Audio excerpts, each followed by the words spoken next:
जय भोलेनाथ दोस्तों। हम कई बार अपनी समस्याओं में उलझकर निराश, हताश या बुरी तरह से हारे हुए महसूस करते हैं। मैं जानता हूं, इस समय आपका मन भी भारी है। दुनिया आपको ठुकरा चुकी है, आपके सपने बिखर चुके हैं और आपको लगता है कि अब आगे कुछ नहीं बचा। मैं यह भी समझ पा रहा हूं कि शायद आपने जीवन में किसी से हार नहीं मानी हो, पर आज परिस्थितियों ने आपको पराजित सा कर दिया है। आप खुद को बेहद निराश महसूस कर रहे हो। मन में यह सवाल भी उठ रहा है, क्यों मैं? क्यों इतना दर्द सिर्फ मेरे हिस्से में है? परंतु आप सुनो, यह अंधकार स्थायी नहीं है।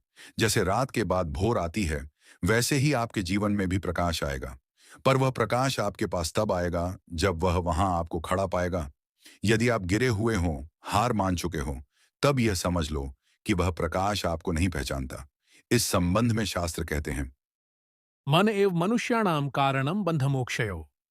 अर्थात मन ही बंधन का कारण है और मन ही मुक्ति का। निराशा कोई बाहरी शत्रु नहीं, यह हमारे ही भीतर का एक भ्रम है। यह वही भ्रम है जो हमें यह विश्वास दिला देता है कि हमारे पास कुछ नहीं बचा। पर सच्चाई यह है कि जब तक हमारा श्वास चल रहा है, तब तक हमारे पास सब कुछ है। मैं आपको वह बात याद दिलाना चाहता हूं जब महाभारत में श्री कृष्ण ने अर्जुन से कहा था, उत्तिष्ठ कौरव वीर्यम न हिते पराभव। हे पार्थ, उठो, क्योंकि तुम्हारा पतन नहीं है। तुम्हें जो हार दिख रही है, वह सिर्फ एक परीक्षा है। और परीक्षा किसी हार के लिए नहीं, बल्कि अपने को सार्थक, कर्मठ और सत्य सिद्ध करने के लिए होता है। यह बात हमेशा याद रखना कि ईश्वर कभी किसी को निराश करने के लिए जीवन नहीं देता। वह हर आत्मा को एक उद्देश्य देकर ही भेजता है। अगर तुम अभी भी जीवित हो, तो इसका अर्थ है तुम्हारा उद्देश्य अभी पूरा नहीं हुआ। तो दोस्तों, ऐसे में धैर्य के साथ मेहनत करना सर्वोपरि रहेगा।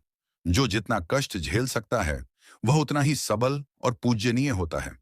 जैसे यह कहानी आपने शायद सुनी हो, एक मूर्तिकार पत्थर पर चोट करता रहा। पहली चोट, दूसरी चोट, सैकड़ों चोटें, पत्थर चुपचाप सहता रहा। अंततः वह पत्थर भगवान की सुंदर मूर्ति बन गया और लोग उसे भगवान कहकर पूजा अर्चना करने लगे। अर्थात आपके जीवन में जो दर्द है, वह तोड़ने के लिए नहीं है, बल्कि आपको एक दिव्य आकार देने के लिए है। आज के घाव कल आपकी पहचान बनेंगे। कहना बस यही है कि आप कभी भी हार ना मानो, संघर्ष करो और आगे बढ़ो। यदि तुम्हें भगवान से लगाव है, तो उसकी आस्था टूटने मत दो। धैर्य सर्वत्र साधनम। धैर्य हर साधना का आधार है। अगर तुम्हारा व्यापार डूब गया, तो नया खड़ा करो। अगर रिश्ते टूट गए, तो खुद को जोड़ो। अगर समाज ने पीठ दिखा दी, तो ईश्वर की ओर मुड़ो। रावण के अंत के बाद ही राम राज्य आया। महाभारत के युद्ध के बाद ही धर्म की स्थापना हुई। तुम्हारा वर्तमान संकट ही तुम्हारे भविष्य की नींव है। आप अकेले नहीं हो। जब आप रोते हो, वह देखता है। जब आप हार मानने की सोचते हो, वह तुम्हारे भीतर से कहता है, बस एक कदम और, मैं यही हूं। शिव ने समुद्र मंथन का विष पिया ताकि जगत बच सके। कृष्ण ने गोवर्धन उठाया ताकि ब्रजवासियों का जीवन सुरक्षित रहे। तुम्हारे छोटे से संघर्ष के सामने उनके त्याग को देखो।